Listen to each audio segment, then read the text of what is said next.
Assalamualaikum warahmatullahi wabarakatuh. Waalaikumsalam warahmatullahi A'udzu wabarakatuh. billahi minasy syaithanir rajim. Bismillahirrahmanirrahim. Alhamdulillahilladzi khalaqas samawati wal arda wa ja'alaz zulumati wan nur. ثم الذين كفروا بربهم يعدلون هو الذي خلقكم من طين ثم قضى أجلا وأجل مسمى عنده ثم أنتم تمترون وهو الله في السماوات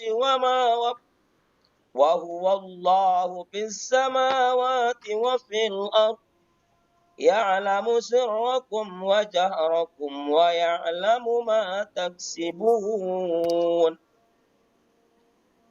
وما تأتيهم من آية من آيات ربهم إلا كانوا عنها معرضين صدق الله العظيم.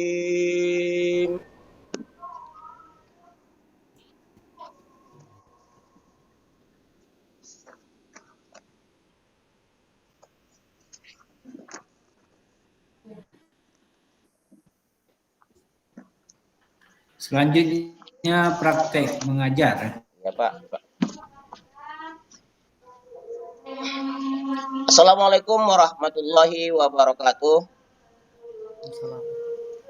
Anak-anakku, sebelum kita belajar, tolong dulu barisannya ataupun tempat duduknya dibaguskan. Itu masih ada sampah, tolong dikutip, buang ke tempatnya. Oke? Duduknya seperti yang sering kita lakukan, berkelompok. Ada kelompok A, kelompok B, kelompok C, dan kelompok D. Duduknya seperti ya, seperti yang sering kita buat. Baik, anak-anakku sekalian, apa kabar semuanya? Sehat? Alhamdulillah, mudah-mudahan hari ini menyenangkan untuk kita semua. Baik anak-anak, seperti biasa, sebelum kita memulai pelajaran, kita membacakan syahadat, kemudian surah Al-Fatihah, kemudian ayat-ayat pendek. Mari sama-sama Bapak Pandu. Bismillahirrahmanirrahim. Asyhadu an la ilaha illallah wa asyhadu anna Muhammadar Rasulullah. Aku bersaksi bahwa tiada Tuhan selain Allah, dan aku bersaksi bahwa Nabi Muhammad itu utusan Allah. Kemudian kita membaca surah Al-Fatihah bersama-sama. A'udzu billahi minasy syaithanir rajim. Bismillahirrahmanirrahim. Alhamdulillahi rabbil alamin. Ar-Rahmanir Rahim. Maliki yaumiddin. Iyyaka na'budu wa iyyaka nasta'in. Ihdinas siratal mustaqim. Siratal ladzina an'amta 'alaihim ghairil maghdubi 'alaihim waladdallin. Amin. Bismillahirrahmanirrahim. Qul a'udzu birabbin nas, malikin nas, ilahin nas, min syarril waswasil khannas, alladzi yuwaswisu fi sudurin nas, minal jinnati wan nas. Shadaqallahul azim. Kita tutup dengan doa mengaji. Allahumma rahamna bil Qur'an waj'alhu lana imaman wa nuran wa hudan wa rahmah. Allahumma zakkirna minhu ma nasina wa 'allimna minhu ma jahilna warzuqna tilawatahu ana al-laili wa ana an-nahar waj'alhu lana hujjatan lana ya rabbal alamin. Baik, sholawat Kidbiyah. Allahumma sholli ala sayyidina Muhammadin tibbil qulubi wa dawaiha wa afiyatil abadani wa sifaiha wa nuril absari wa riyaiha wa ala alihi wa sahbihi wa sallim. Mudah-mudahan dengan kita membaca syahadat, baca surah Al-Fatihah, dan sering kita membaca Al-Quran, membaca sholawat, hidup kita insya Allah akan menjadi tenang dan tentram. Baiklah anak-anakku, seperti biasa pertanyaan Bapak sebelum kita mulai belajar, siapa di antara anak-anakku semua yang sholat subuh tadi? Oke, mantap, terima kasih. Ada 2 orang perwakilan masuk surga. Mudah-mudahan orang-orang yang selalu melaksanakan ibadah sholat subuh pasti dimasukkan Allah ke dalam surga. Jadi anak-anakku, pelajaran kita hari ini adalah menghadirkan sholat dan zikir dalam kehidupan kita sehari-hari. Baiklah anak-anakku, tujuan kita pelajari menghadirkan sholat ini adalah 1,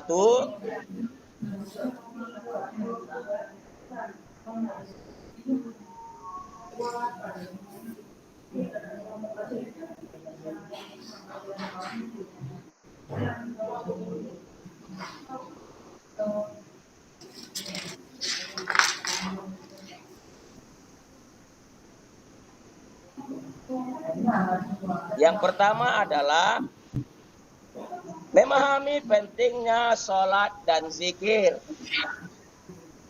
Kemudian menjelaskan makna sholat dan zikir. Kemudian dapat mempraktekkan sholat ke dalam kehidupan sehari-hari. Anak-anakku,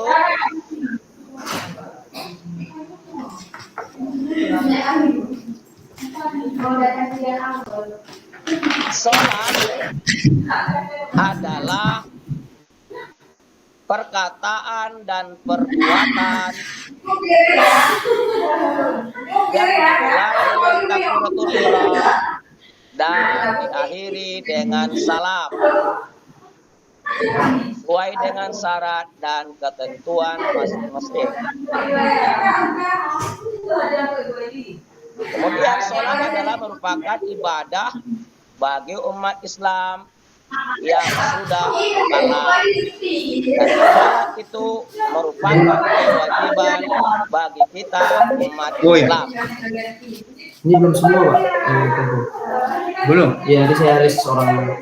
Oke, makasih. Ya. Kemudian Nanti diinfokan ke grup apa yang belum, siapa yang belum ya. Saya infokan. Makasih banyak ya. zikir. Zikir artinya adalah mengingat Allah Subhanahu wa Ta'ala dimanapun kita berada. Harus kita bisa mengingat Allah Subhanahu wa Ta'ala. Adapun manfaat sholat yang pertama adalah dapat mencegah perbuatan keji dan mungkar. Sebagaimana Allah Subhanahu wa taala berfirman dalam Al-Qur'an, "Aqimis shalah, innas sholata tanha 'anil fahsya'i wal munkar." Jadi jelas kalau kita melaksanakan mendirikan sholat dengan benar, manfaatnya sangat luar biasa. Insya Allah, kalau sholat kita betul-betul kita kerjakan, pertama manfaatnya adalah akan terhindar dari kita sifat-sifat yang keji, sifat-sifat yang merusak. Contoh, insya Allah kalau kita benar-benar sholat, kita akan takut misalnya dalam ujian kita akan takut untuk mencontek karena kita merasa ada yang mengawasi, yaitu Allah Subhanahu wa taala. Nah, jika kita kepengen berbuat maksiat, kita ingat sholat kita insya Allah akan bisa menghindarkan kita dari perbuatan keji dan mungkar. Selain itu, sholat itu salah satu cara mendekatkan diri kita kepada Allah Subhanahu wa taala. Kemudian yang paling mantap lagi dari sholat ini adalah mengajari kita supaya hidup disiplin. Contoh, saya kasih. Jika kita dipanggil oleh Allah melalui suara azan di masjid, ketika itu kita dipanggil oleh atasan, misalnya anak-anakku ya nih, ya, dipanggil oleh teman kita misalnya, pas panggilan azan dari masjid, mana yang kamu dulukan? Ayo, panggilan teman atau panggilan Allah? Nah, disinilah sifat disiplin itu. Kita harus penuhi dulu panggilan Allah, laksanakan dulu sholat, baru nanti kalau mau pergi main, baru main. Nah, atau yang lain. Nah, contoh lain. Jika kita kepengen, apalagi yang zaman sekarang, apa yang enak zaman sekarang anak-anakku? Kalian suka main FF, main Legend, atau main yang lain-lain, atau mencuri rambutan.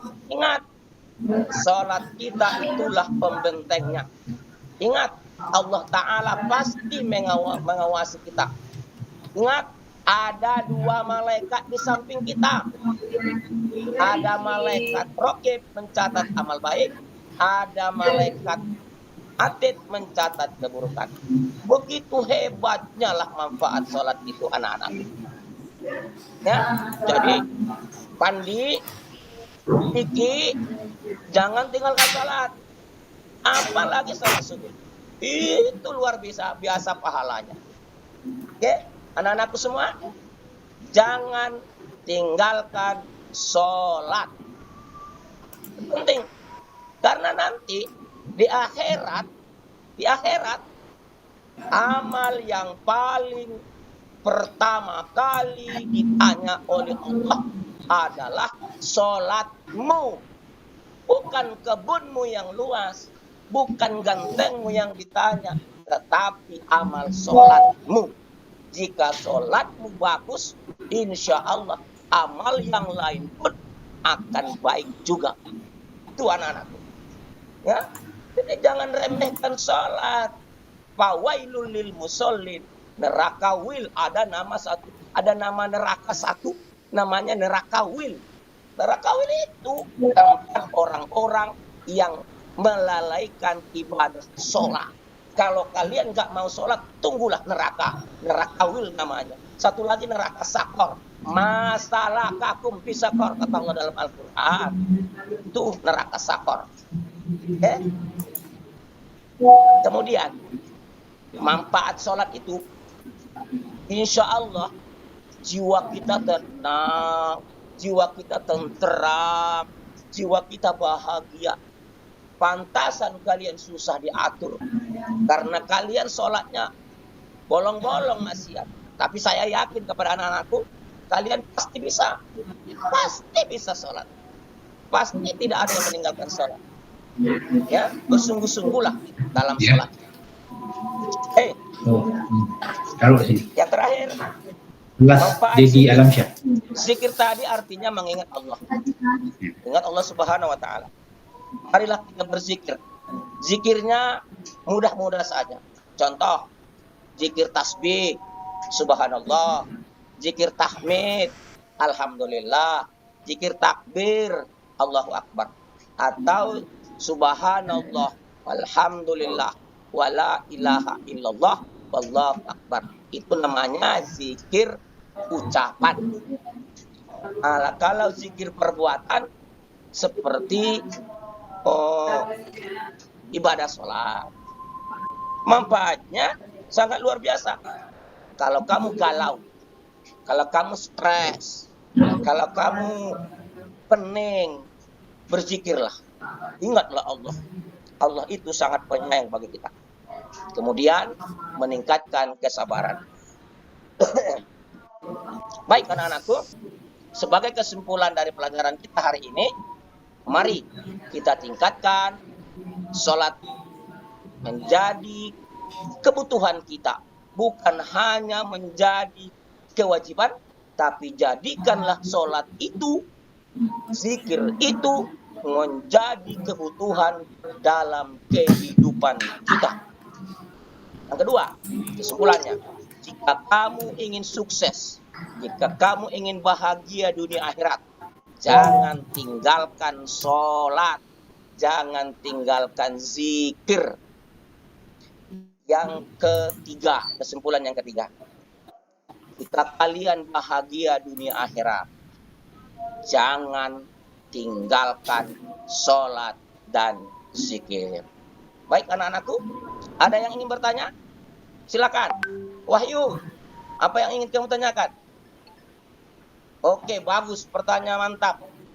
Jadi sholat itu, sholat adalah perkataan dan perbuatan yang diawali dengan takbir dan diakhiri dengan salam. Seperti ini anakku. Kita praktekkan. Allahu Akbar. Ini namanya takbiratul ihram. Setelah takbiratul ihram, baru membaca doa iftitah dan selanjutnya. Mungkin bisa anak-anakku lihat di, kalau bapak bawa ini ada gambarnya, anak-anakku. Ini ada gambar orang sholat, baik sholat sendiri maupun sholat berjamaah. Ini dia gambarnya. Ini berzikirnya ini. Baik, mantap pertanyaanmu Wahyu. Tepuk tangan untuk anak Wahyu.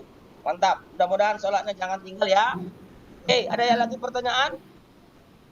Oke, Tika, ya silakan. Wih, mantap pertanyaanmu.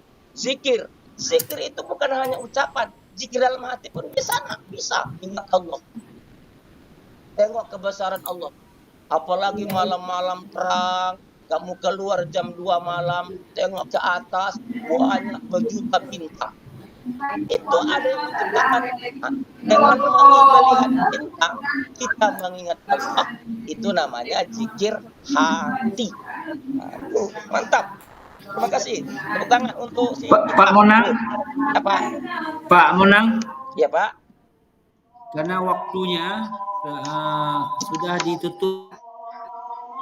Baik Pak, saya tutup. Pak Monang, pembelajarannya. Baik anak-anakku, demikian pelajaran kita untuk hari ini. Mudah-mudahan anak-anakku bisa mengambil pelajaran dari materi kita hari ini. Kita cukupkan sampai di sini. Kita tutup dengan mengucapkan alhamdulillahirabbil alamin. Wassalamualaikum warahmatullahi wabarakatuh. Waalaikumsalam warahmatullahi wabarakatuh. Terima kasih Pak. Terima kasih Pak Monang atas tadi membaca Al-Quran dan dilanjutkan dengan praktek mengajar ya. Karena waktunya mungkin Pak Monang ini masih banyak teman-teman yang belum, saya khawatir tidak cukup waktu sampai malam kita. Baik Pak, baik Pak. Mohon maaf. Ya. Yang pertama berkaitan dengan bacaan Al-Quran, saya melihat secara umum sudah bagus ya. Kasih Pak. Bagus. Terus praktek mengajar juga sudah bagus. Ini metode apa yang Pak Monang gunakan dalam mengajar tadi, Pak Monang? Pertama, saya buat metode ceramah. Kemudian menjelaskan. Ya. Kemudian sebenarnya ada PBL-nya Pak. Ada proyeknya Pak. Cuman karena waktu yang dibatasi, ya belum sampai ke prakteknya, baru sedikit tadi Pak. Ada praktek. Saya biasa mengajar ceramah dulu, teori dulu. Kemudian baru saya praktekkan gimana kalau sholat, kalau gimana wudu. Saya bawa ke kamar mandi untuk wudu. Kalau sholat saya panggil satu-satu atau sholat berjamaah begini-begini atau praktek Pak. Nah, jadi Ya. menurut saya. Berarti ada praktek, ada metode ceramah ya. Tapi dominannya metode ceramah tadi Pak Monan ya. Iya Pak. Memang seorang guru itu dalam mengajar tidak cukup satu metode, tergantung situasi dan kondisi ya kan. Ketika kita menganggap metode ceramah itu agak terlalu lama, bisa saja seorang guru mengganti, semacam ada dialog ya. Jadi ada dialog, kadang-kadang yang mana lebih efektif lah, ya kan seperti itu. Iya Pak. Jadi itu. Selanjutnya, di samping metode, seorang guru juga harus pandai menggunakan pendekatan dalam pembelajaran. Kalau pendekatan dalam mengajar tadi, Pak Monang menggunakan pendekatan apa tadi? Saya biasa juga membuat pendekatan persuasif Pak, atau perseorangan. Saya panggil satu-satu. Dan kadang itu tergantung kalau saya ngajar biasanya tergantung materi Pak. Tergantung materinya, kalau memang materinya memungkinkan. Jaringannya mungkin karena jaringan suara Pak Monang tidak jelas ya. Saya tidak mendengarkan suaranya. Iya Pak. Sama saya jelas Pak. Mungkin suaranya di Bapak tidak terdengar Pak Monang. Gimana Pak? Saya lanjut. Lanjut Pak. Oke. Jadi saya kadang-kadang tergantung dengan tema Pak. Kalau memang temanya menarik kayak menghadirkan salat, itu saya buat metode behaviorisme, menekankan. Kadang-kadang saya buat juga praktek atau kognitivisme. Itu saya kadang-kadang melihat, oh ini cocoknya metodenya seperti ini. Nah, jadi nggak semua materi saya buat seperti behaviorisme Pak. Jadi saya kadang-kadang tergantung di tema dulu Pak. Oke. Tadi yang saya bawakan tadi metodenya ceramah, kemudian tanya jawab, kemudian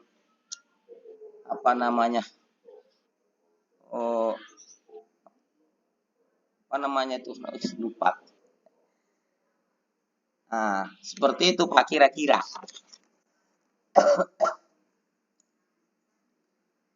Dan kemudian saya kadang-kadang pakai ini Pak, pakai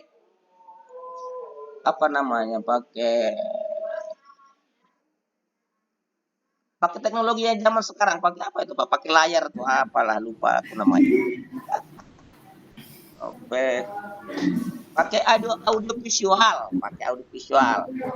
Nah. Baik, Pak Monang. Ya Pak. Biasanya kita mengenal pendekatan pembelajaran itu ada PBL, ada pendekatan PJBL. Ya, itu Pak. Apa perbedaannya, Pak Monang? Kalau PBL itu biasanya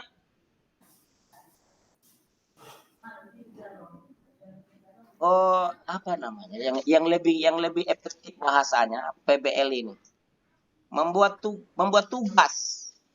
Kemudian kalau PJBL itu lebih spesifik, ada dibuat kayak project, ada karakteristiknya Pak, dia terukur. Nah, Kalau PJBL berbasis project ya Pak, ya Pak. Menang ya. Kalau PBL itu problem based learning ya. Iya Jadi Pak. memberi masalah, pemecahan masalah ya. Mengidentifikasi masalah. Apakah dua pendekatan ini Pak Bonang menggunakan dalam proses belajar mengajar?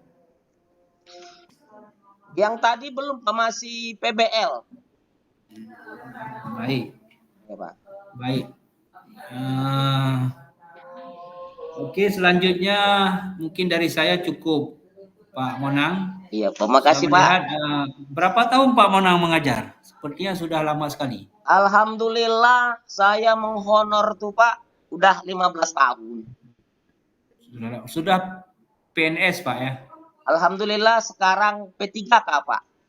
P3K ya? Iya Pak. Baik, sukses terus buat Pak Monang. Mudah-mudahan lulus dan sukses juga di program PPG di UIN Araniri ini. Amin ya Allah. Amin. Selanjutnya berkaitan dengan bidang profesional, kita persilakan Bapak Muhammad Rizki untuk tanya jawab dengan Pak Monang Lubis. Iya Pak. Pak Muhammad Rizki, kami persilakan. Ya, terima kasih Bapak Safriyadi. Selamat sore Bapak Monang Lubis. Selamat sore Pak. Sehat selalu. Pak Monang, ya, Bapak akan mengajar mata pelajaran pendidikan agama Islam, Pak ya? Ya Pak. Oke. Dalam konsep profesionalisme seorang guru pendidikan agama Islam, bagaimana yang Bapak Monang pahami, Pak? Sikap profesionalisme saya kalau di kantor katakanlah seperti itu atau dengan siapapun, saya profesionalis mengajar pun saya masuk lokal, kalau ada umat Kristen di dalam lokal, saya persilakan ikut mendengarkan pelajaran kami persilahkan juga dia keluar dari ruangan. Jadi saya nggak membedakan antara si anak yang kurang berada dengan anak yang berada. Tidak saya bedakan anak yang cantik dengan anak yang kurang cantik. Jadi saya melihat teman kerja pun enjoy, profesional, nggak masalah. Dengan anak-anak didik saya pun saya bedakan. Gitu Pak. Ya Pak Monang, begini. Profesionalisme seorang guru pendidikan agama Islam, Pak Monang. Ya Pak. Itu dilihat banyak aspek ya kan, karena kan namanya profesionalisme baik dari segi kualitas ya kan, kompetensi dan tanggung jawab yang dimiliki oleh seorang guru dalam melaksanakan tugasnya secara efektif, efisien, kemudian sesuai dengan prinsip-prinsip Islam ya kan. Jadi guru ini tidak tidak untuk menguasai materi ajaran saja, tapi juga mampu menjadi teladan dalam kehidupan sehari-hari sesuai dengan ajaran agama Islam. Dengan konteks kekinian ya kan, dengan perkembangan zaman teknologi, itu juga akan masuk kepada bahagian daripada profesionalisme seorang guru pendidikan agama Islam. Bagaimana cara dia itu menginternalisasikan pembelajaran TI itu pembelajaran baik melalui media pembelajaran dan sebagainya. Pak Monang sudah mengajar lebih kurang 15 tahun Pak ya? Iya Pak, ya Pak. 15 tahun Pak Monang mengajar. Tadi sudah disampaikan bagaimana kondisi ketika Bapak Monang mengajar.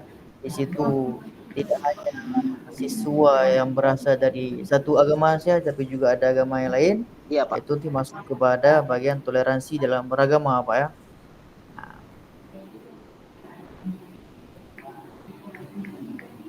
Benar begitu Pak ya? Iya Pak, iya Pak.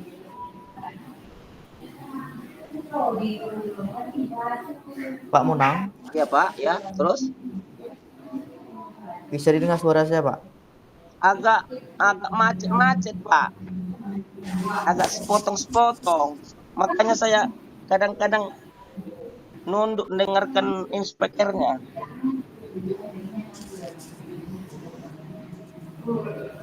Mungkin Tes, gangguan bisa jaringan. didengar Pak? Ah ya Pak, jelas jelas Pak, baru jelas Pak. Ya, Oke, baik. Tolong dijabarkan sedikit Pak. Intisari daripada mengajarkan diri Pak. mengajar profesionalisme itu tadi Pak. Terkait dengan PAI Pak. Oh, baik Pak. Saya mengajarkan mata pendidikan agama Islam. Menurut saya profesionalisme itu kita harus bisa seperti katanya Pak Ki Hajar Dewantara, Bapak Pendidikan, kita bisa ingar susung tulado, ing madya mangun karsa tutfuri handayani. Sebagai guru agama tidak hanya bisa contoh di sekolah saja. Kita harus bisa memberikan contoh di luar sekolah pun, ataupun di tempat tinggal kita. Kita harus bisa sebagai contoh di depan, bisa contoh di tengah, bisa juga kita dari belakang. Jadi kita tidak menjustis seseorang dengan semudah itu. Ya Pak Munang, Ya Pak, materi Bapak tadi tentang menghadirkan sholat dan zikir dalam kehidupan Pak ya. ya Pak. Bapak mengajar di kelas berapa Pak? Saya ngajar di kelas 7 SMP Pak. Oh, kelas 2 SMP. Duh, sudah lebih mudah Pak ya. Iya Pak. Ketimbang di SD ya.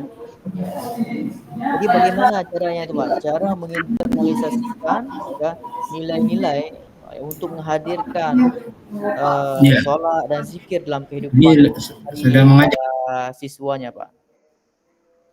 Bagaimana cara Pak menginternalisasikan nilai tersebut sehingga Ya. mereka itu terbawa dalam kesehariannya Pak?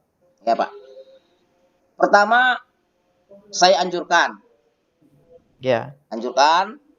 Kemudian minggu pertamanya saya anjurkan.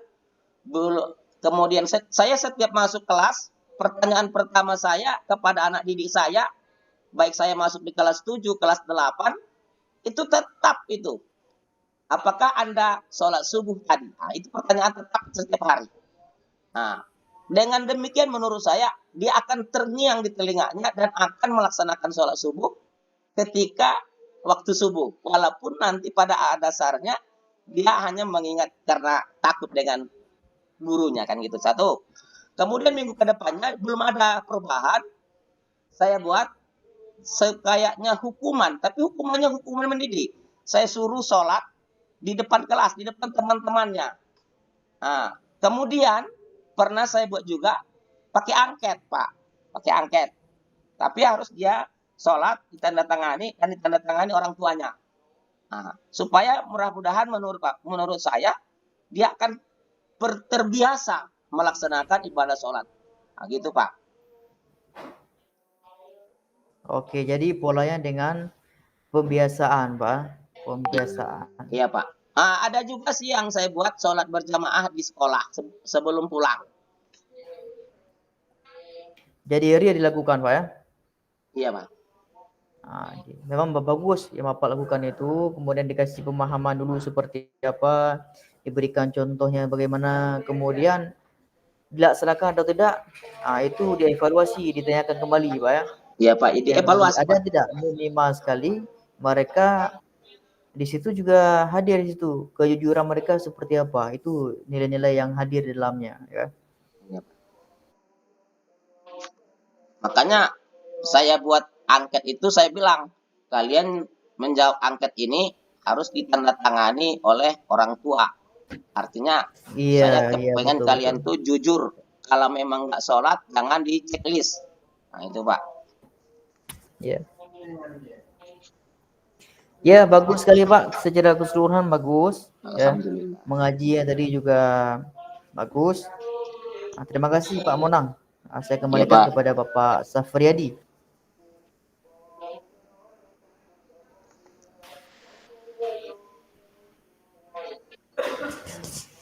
Halo Pak Safriyadi.